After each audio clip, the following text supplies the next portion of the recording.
Ave María Purísima, sin pecado concebida, María Santísima. en el nombre del Padre, del Hijo y del Espíritu Santo. Amén. De nuevo, muy buenas tardes, amados hermanos y hermanas. Muy buenas tardes, Señor. Qué bueno que están compartiendo conmigo, como se los decía ahora, este camino de fe, de esperanza y de amor. Tercer sábado de Cuaresma, y hoy pues la liturgia nos presenta en la epístola tomada del libro de Daniel, en el capítulo 13, versículos del 1 al 62, y del Evangelio de San Juan en el capítulo 8.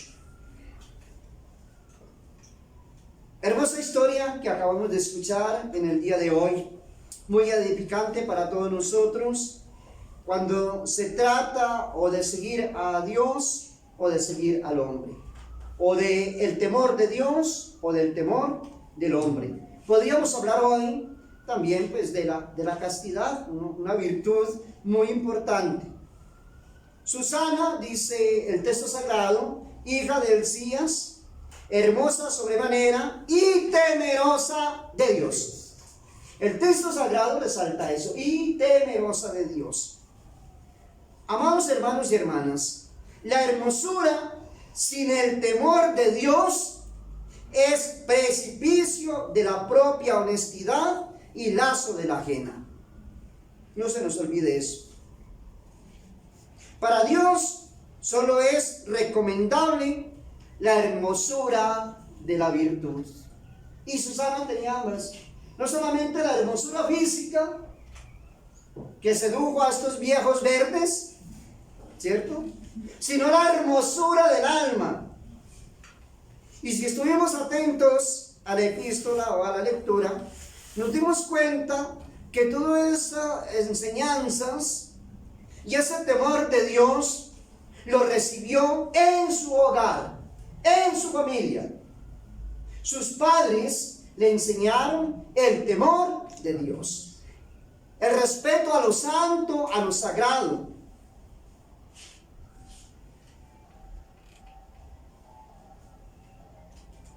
Hermosas son para Dios entonces las mujeres que le temen y le aman. Las mujeres que le temen y le aman. ¿Para qué queremos hermosura que no te da la verdadera felicidad? Eso es momentáneo, eso es pasajero. Dura por un tiempo, quizá por unos años.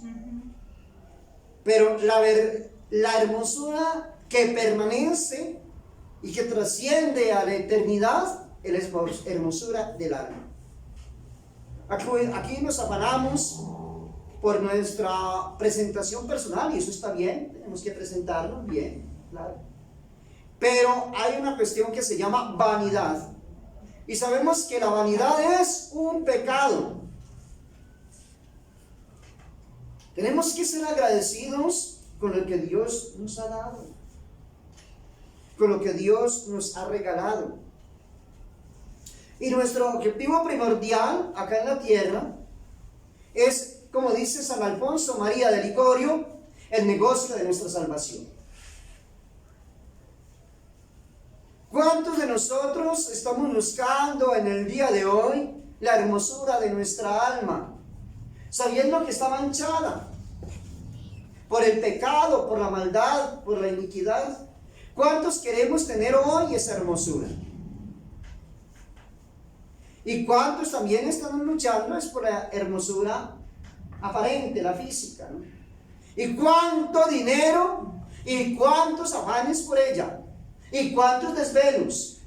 ¿Y cuántas hambres? La famosa dieta, ¿no? Y yo les hago esta pregunta, amados hermanos y hermanas, ustedes que están aquí en esta parroquia, y los hermanos que me están escuchando por este medio de comunicación y hermanas, ¿ustedes están luchando por la hermosura de su alma? ¿Ya hicieron el examen de conciencia? Las prácticas cuaresmales de estos días. Estoy hablando de ¿qué? ¿Del sacramento de qué? De la penitencia, de la confesión. Y les hablé sobre el examen de conciencia, sobre el dolor de nuestros pecados, sobre el propósito de enmienda, y estoy hablando del sacramento de la confesión. buscando en estos días, pues en la confesión, la pureza de nuestra alma, la limpieza de nuestra alma.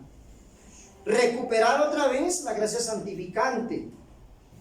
¿Cuánto hace que no nos confesamos?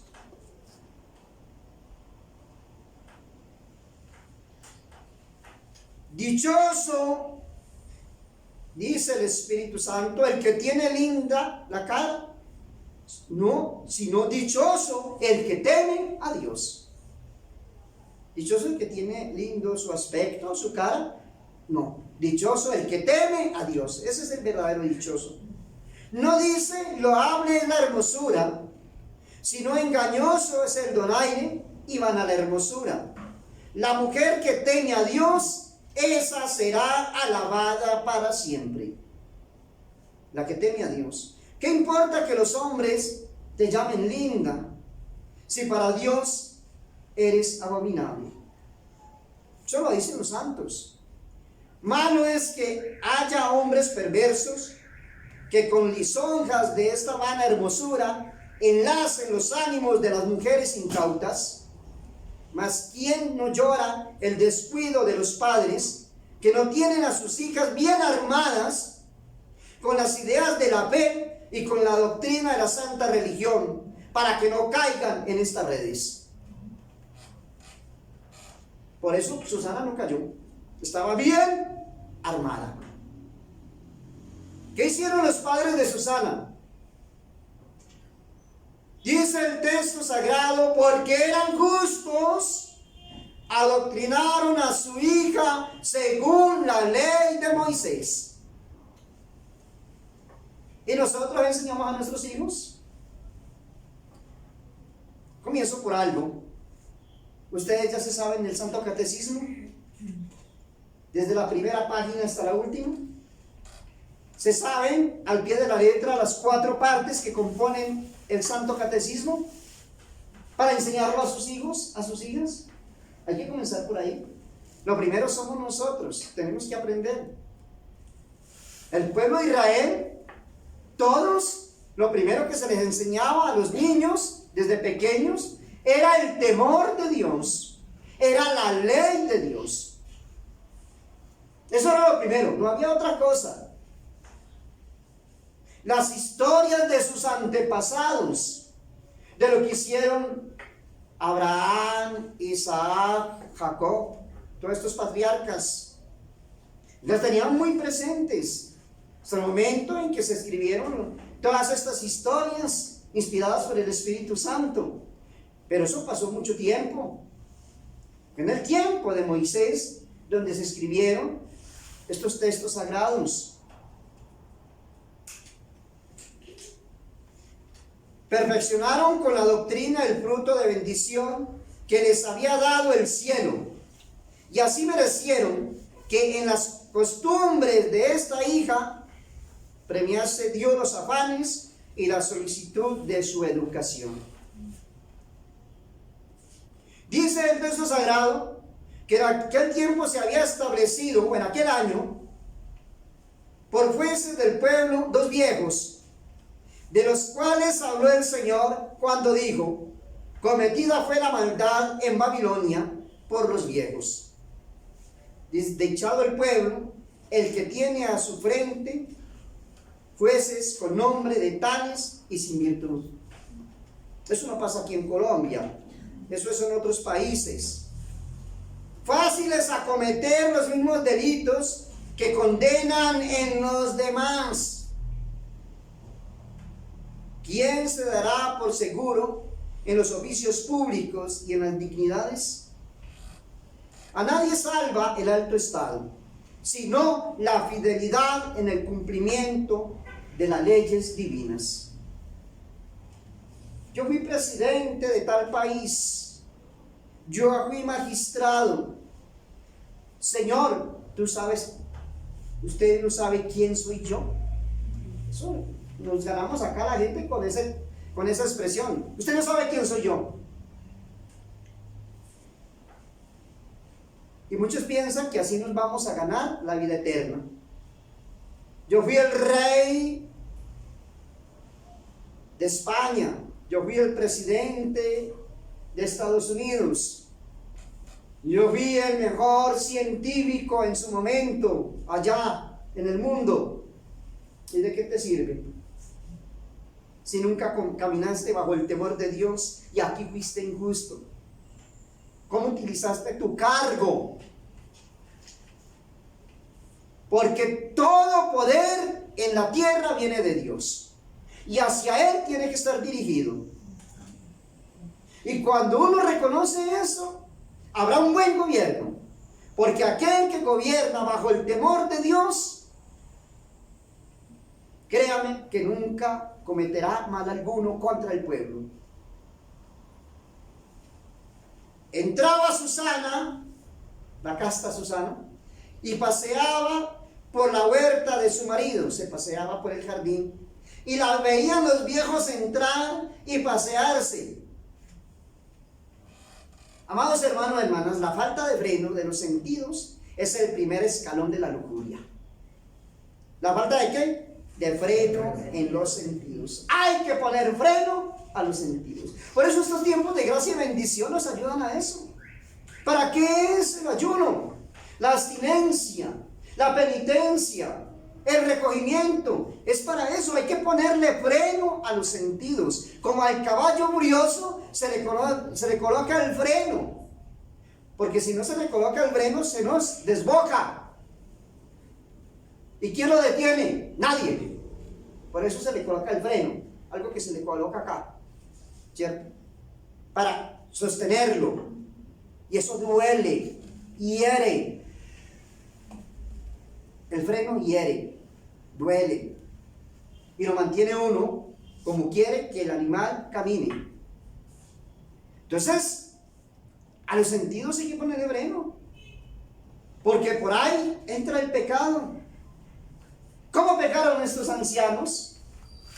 Viendo a esta hermosura, no le colocaron freno a sus sentidos. Y así dice el texto sagrado en el día de hoy, que hicieron con muchas hijas de Israel. A muchas las engañaron de esa manera y fueron objetos de estos depravados viejos,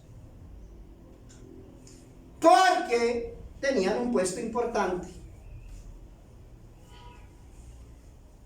Con gran recato entonces se ha de mirar lo que no se desea sin culpa. No hay que fiar en años ni en canas. Fácilmente es envenenado el corazón del viejo que no huye de los peligros. Y yo aquí no solamente hablo del viejo de todos. Hay que huir de los peligros. No nos dejes caer en la tentación. ¿Dónde rezamos eso? En el Padre Nuestro. No nos dejes caer en la tentación. Tenemos que tener cuidado los que estamos de pie porque podemos caer, dice Pablo en una de sus cartas. La oración nos ayuda, el ayuno nos ayuda. Todo esto nos ayuda y nos fortalece. En primer lugar, la Santa Misa, que tanta bendición trae para nosotros. Y esto nos ayuda a colocarle freno a nuestros sentidos.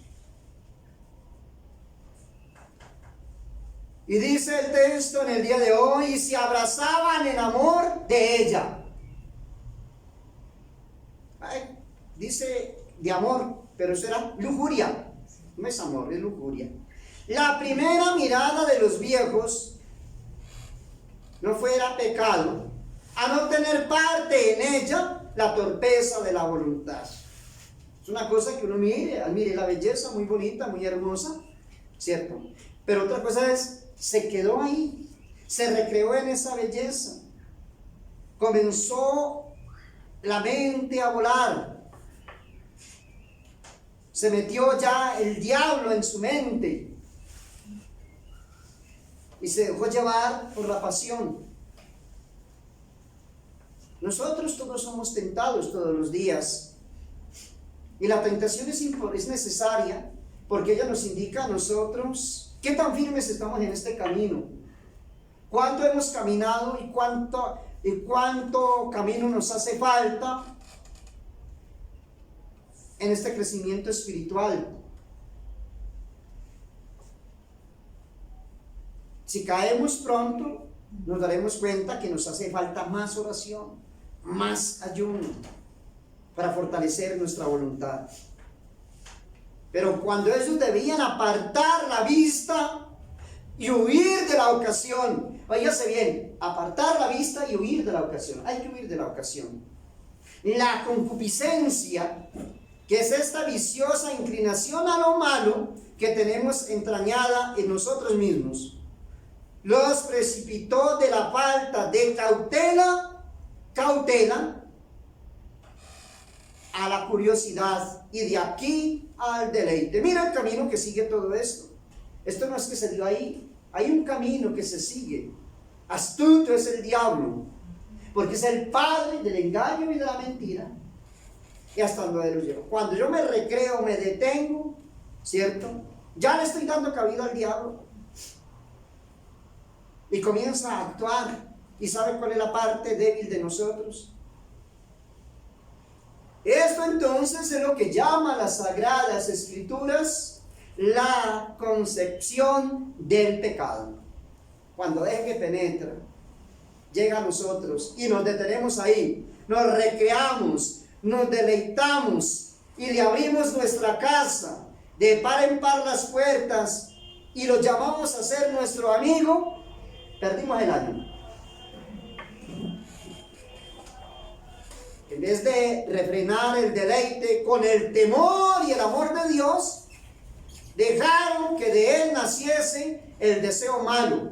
Se entregaron a él con libre y perfecto consentimiento. Ahí es donde está el pecado, de lo que les he estado hablando en estos días. Libre y perfecto, ¿qué? Consentimiento.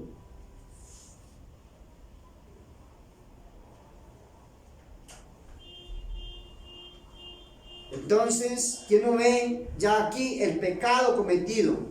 O digamos más bien, en este término, parido a los ojos de Dios, que es como explica Santiago en su carta. No habían cumplido estos viejos su mal propósito y ya eran adúlteros para Dios. Cuando nosotros pedimos perdón, siempre decimos de pensamiento, de palabra, de obra y de omisión. Jesús en una ocasión dijo, hablando sobre el adulterio, no es solamente acceder a la persona. Dijo, quien ha consentido en su corazón sobre una mujer casada, ya ha cometido adulterio. No es solamente de obra, de pensamiento, de deseo. Cuando me quedo, vuelvo y lo repito, me recreo en esto. Horrible adulterio es el que se comete con el deseo. ¿Quién ve este riesgo del corazón y no teme? ¿Quién no vela en la guarda de los sentidos? Te avergüenzas de ser adúltero a los ojos de los hombres. ¿Cómo no te espanta entonces la presencia de Dios? Y dice el texto sagrado, y se les trastornó el sentido, y abatieron sus ojos para no ver el cielo, ni acordarse de los justos juicios de Dios. Ese es el pecado. El pecado no nos deja mirar ¿qué? Al cielo. No nos permite elevar nuestra mirada al cielo, porque sabemos que allá hay alguien que nos está reclamando. ¿Dónde está tu hermano? Le dijo Dios, ¿a quién? A Caín. ¿Dónde está tu hermano? ¿Dónde está tu hermano? Y yo le decía ayer, y también el Señor a través de su ángel, ¿qué le decía a Adán y a Eva? Adán, bueno, ¿qué pasa? ¿Usted por qué se está escondiendo? ¿Dónde estás? Señor, fue que sentí tus pasos. No era el Señor, era el ángel del Señor. Y sentí temor y vergüenza. Y le dice el Señor, ¿cómo? ¿Y cómo así? ¿Por qué sientes temor y vergüenza? ¿Acaso fue que desobedeciste? De la mirada nació la torpe curiosidad, de la curiosidad el deseo, mire cómo es el camino, del deseo la violencia de la pasión, de la violencia el desprecio de la luz del cielo, la voluntaria seriedad y el olvido de la divina justicia. Ese es el camino del pecado. Eso no es de una, como decimos nosotros. Hay un camino. Por estos pasos, entonces se apodera del hombre la ¿qué? La lujuria. No haciéndole mella razón, ni religión, ni aún el temor mundano, ni el ver abierto a sus pies el infierno. Fe de demonios es la que conserva la dureza del corazón en medio de la verdad conocida. Si tal estrago causa una sola mirada, ¿quién no temerá aquellos espectáculos que introducen el deleite en el corazón por todos los sentidos? A cada paso oímos esta expresión: para mí el teatro es cosa indiferente, decía un santo, hasta ahora no me ha hecho daño.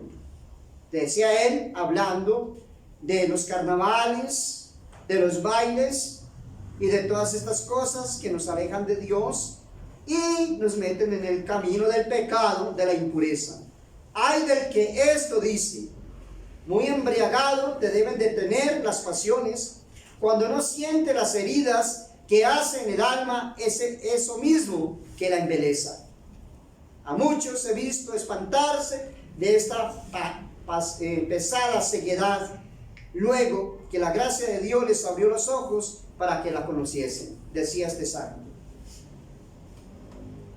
Dice el texto que se levantaron los dos viejos y se fueron hacia ella. Primero se recataron el uno al otro. Ese es el pecado. Luego, descubierta la llaga y perdida la vergüenza, emprenden unidos la torpe conquista. Necesario entonces, amados hermanos y hermanas, es el pudor para guardar la castidad. ¿El qué? El pudor. ¿Sí conocemos qué es el pudor? ¿Qué es el pudor para nosotros? Les dejo esa tarea. ¿Qué es el pudor? Una virtud tan necesaria en nuestros tiempos. ¿Para guardar qué? La castidad. Y para la guarda del pudor, cuán necesario es el silencio. Dicen los viejitos estos: si no consintieres, daremos testimonio contra ti. La pusieron contra la espada y la pared. Y aquí puesta en venta la justicia por los que deberían administrarla según la ley. Sacrificada la autoridad pública a las pasiones particulares. Combatida la virtud por los que están obligados a fomentarla. Escandalizado el pueblo por quien le debiera edificar. Autorizado el vicio por quien le debiera extirpar. Amenazada la honestidad, insultada la piedad. Expuesta la vida ejemplar de la casta esposa a ser manchada con el nombre de hipocresía. Horrible delito es este, mas cuán fácil de cometer y por cuántos caminos. Gran investigación deberían hacer de su corazón las personas públicas en esta materia, que abusan de su posición, que abusan de su poder. Dio un suspiro Susana y dijo: por todas partes me veo ¿qué? Angustiada. Diríamos nosotros: no tengo salida. Se ve amenazada por la iniquidad de los viejos, con la pena de las adúlteras, por la justicia de Dios, con las llamas eternas.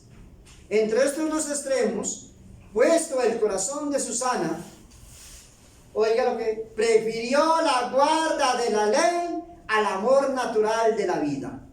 Prefirió perder la vida que ofender a Dios con el pecado.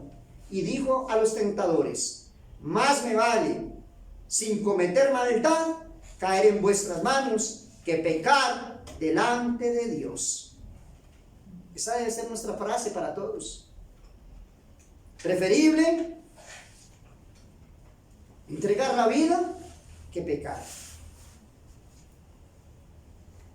¿Qué es el temor y el amor de la carne para el que se deja dominar de la fe? Nada. La viva fe apaga en la naturaleza los fuegos de la carne y el temor de la muerte. Nada ama sino a Dios, nada teme sino el pecado. Viva o muera, no quiere perder lo que la hace dichosa, que es la amistad ¿con quién? Con Dios. ¿Qué miedo se podrá tener a la muerte? Quien sabe que muriendo por no perder a Dios tiene su felicidad eterna. Pero ¿cuántos venden su felicidad eterna por un plato de lentejas? Por la seguridad en la tierra. Dice que los viejitos estos levantaron la voz contra ella, o sea, contra Susana. Este amor impuro que el mundo tiene por noble y generoso, hallando obstáculo a sus designios, es furor violento y cruel, capaz de las mayores atrocidades. La filosofía de la religión, amados hermanos y hermanas, enseña esto muy claramente. Lo acredita también la experiencia. A pesar de esto, el mundo ciego y desatinado autoriza todas las causas de este amor, lo que le inspira, lo que le irrita. Aprueba las leyendas profanas, las conversaciones libres, los cantares malsonantes, los espectáculos, la admiración de la hermosura, el ansia de ver y de dejarse ver, el presentarse con donaire para agradar a otros. Tras esto, da en una inconsecuencia espantosa. Fomenta estas semillas fecundas de grandes pecados y luego, viendo estos pecados, se queda atónito y los murmura. Solo la religión guarda consecuencia en sus máximas, reprimiendo los efectos de su causa y precaviendo los delitos con no sufrir nada de todo lo que los ocasiona. Y así condena las palabras licenciosas, las expresiones equívocas, las miradas libres, los gestos y las posturas menos decentes. En suma, todo lo que atiza el vicio o la hermosea o disminuye su horror. De ella aprendemos que nadie puede darse por seguro de los más enormes delitos, si no procura cerrarles todas las avenidas, que no hay cautela que baste, mientras no esté precavido el daño en sí misma, en su misma raíz, que quien llega a dar un paso hacia la maldad no puede responder de sí, que no seguirá resbalando hasta caer en el precipicio y en el infierno. Termino con esto, amados hermanos. Hay mucho que hablar hoy de esta lectura y del Santo Evangelio también, ¿no? Que tiene una conexión muy importante con esta epístola. Susana entonces a voz en grito dijo: oh Dios eterno, que penetras lo oculto, cerrada las puertas del favor humano, invoca el auxilio del que penetraba el corazón, su corazón. Opone a sus calumniadores el fiel testigo de su inocencia. Este es el clamor de la oración y de la santa vida. Grito es para Dios el gemido de los humildes, que por no quebrantar su ley aventuran el honor y la vida. Y dice el texto sagrado que oyó el Señor su voz, y ya cuando la llevaban a morir, ¿qué sucedió? El que la preservó del adulterio, ¿la libertó de quién? Del suplicio. La hizo inocente y la guardó de la pena de los culpados. No la dejó caer en la muerte del alma, y la precavió de la muerte del cuerpo. Dos milagros en uno. Aunque nuestra poca fe admira más el segundo que el primero. Que perdiera Susana, que perdiera Susana más bien con morir inocente. Su verdadero daño fuera haber sido adúltera, mas por no perder la honestidad, dejarse condenar como culpada, fuera añadir al laurel de la castidad la palma del martirio. Sin embargo, Dios, que pudiera permitir que fuese castigada injustamente como lo han sido otros muchos, sin dejarle más consuelo que el testimonio de su conciencia y la esperanza del eterno galardón, quiso que en este lance viéramos cómo nunca descuida de las cosas humanas, y que si alguna vez deja prevalecer la calumnia, no nace esto de olvido suyo o descuido o flaqueza, sino de una altísima sabiduría que se esconde a los ojos para el ejercicio de la fe. A veces nosotros tendemos a recriminar esto. ¿Por qué Dios permite que nos pasen muchas cosas? ¿Por qué permite Dios que nos calumnien? Pues esta reflexión nos dice en el día de hoy, esta predicación, que Dios lo permite con un fin especial para nosotros, para nuestra santidad. Tenemos entonces también, que dice el texto sagrado, que escoge Dios a un jovencito de 14 años, 14 o 15 años, Daniel, y en él manifiesta su gloria. Un joven lleno del Espíritu Santo de Dios, y a través de él habla el Espíritu Santo de Dios. Remedio hay para la inocencia aún después de condenada y llevada al suplicio.